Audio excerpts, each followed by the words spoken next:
लालची आदमी की कहानी। एक बार एक छोटे से शहर में एक आदमी रहता था। वह बहुत लालची था और उसकी पत्नी भी उसी की तरह लालची थी। वह बहुत ही धनी था, लेकिन उसके बावजूद भी उसकी लालच का कोई अंत नहीं था।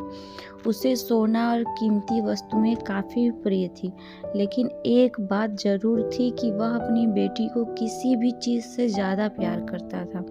एक दिन उसे एक परी दिखाई दी। जब वो उसके पास आया तो उसने देखा कि पेड़ की शाखाओं में परी के बाल फंस गए थे। उसने परी की मदद की और परी उन शाखाओं से आज़ाद हो गई। लेकिन जैसे जैसे उसका लालच हावी हुआ, उसने महसूस किया कि इसके इस मदद के बदले में एक इच्छा मांगकर वो आसानी से अमीर बन सकता है।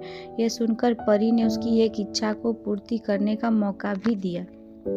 ऐसे में उस लालची आदमी ने कहा कि मैं जो कुछ छूऊं वो सोना हो जाए।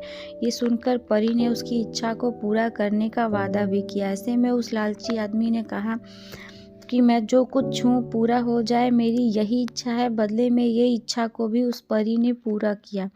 जब उसकी इच्छा पूर्ण हो गई तो वह लालची आदमी बहुत खुश हुआ और वह वहाँ से अपने घर चला आया। वहाँ घर जाकर लालची आदमी अपनी पत्नी और बेटी को अपनी इच्छा के बारे में बताया तो उसकी पत्नी भी बहुत खुश हुई और उसने हर समय पत्थरों और कंकड़ों को छूने लगा। उसके छूते ही वह सोने में परिवर्तित हो जाता, जिसे देखकर वह दोनों बहुत खुश हो जाते।